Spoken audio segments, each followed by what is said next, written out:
It was 2:45 in the morning. My truck's engine roared to life, and something didn't sound right.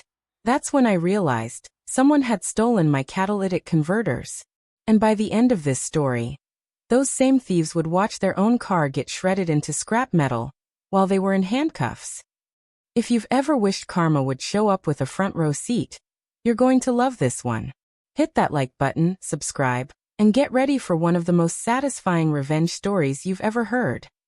Setup: the injustice. It started like any other brutally early workday.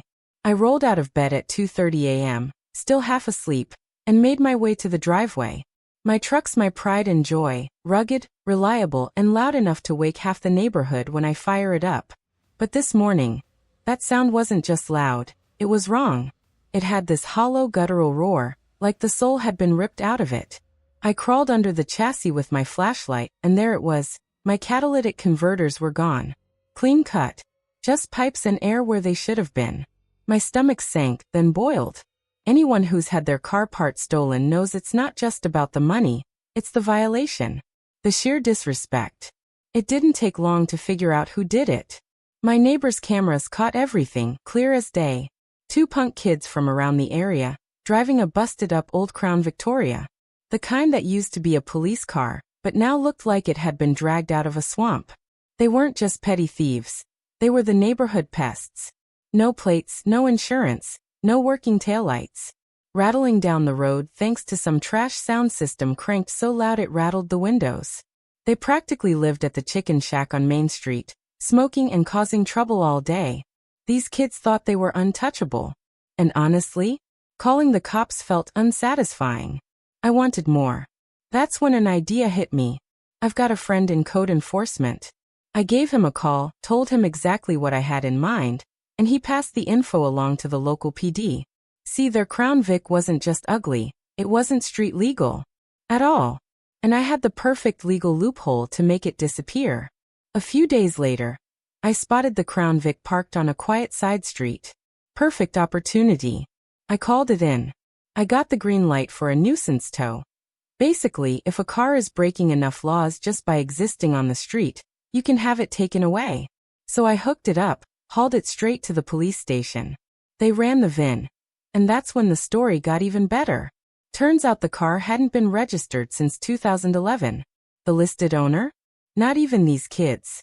Apparently, they bought it from someone who never gave them the title, because of thousands in back registration fees.